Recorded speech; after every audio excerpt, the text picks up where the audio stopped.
মার্কেটে যখন কল সেলাররা আসছে, কোন দিকে যাবে মার্কেট? মার্কেট নিচের দিকে যাবে। তাহলে নিচের দিকে যেটা হয় সেটাকে শর্ট বলে না লং বলে? শর্ট বলে। যখন কল সেলার ইনক্রিজ হবে তখন মার্কেটে শর্ট বিল্ড আপ হচ্ছে। তাহলে কল সেলার যখন অ্যাক্টিভ হবে তখন মার্কেট কি হবে? মার্কেট কোন দিকে যাবে? নিচের দিকে যাবে। আর কল সেলার যখন ডিক্রিজ হয়ে যাবে, ইনঅ্যাক্টিভ হয়ে যাবে, মানে বেরিয়ে যাবে, তখন মার্কেট কোন দিকে যাবে? উপর দিকে যাবে। ওটাকে বলে শর্ট কভারিং। কি বলে?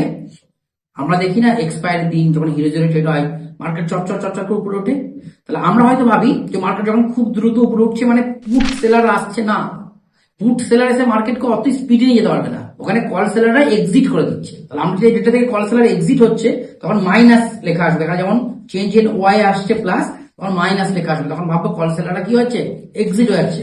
আর কল সেলার এক্সিট হয়ে গেলে মার্কেটে শর্ট কভারিং হচ্ছে। আগে কি করেছিল কল সেলাররা? শর্ট বিল্ড আপ করেছিল, তাহলে এক্সিট হয়ে কি করছে? শর্ট কভারিং করছে। আর মার্কেট তখন উপর দিকে ছুটবে, একদম অতীত দ্রুত করতে ছুটবে।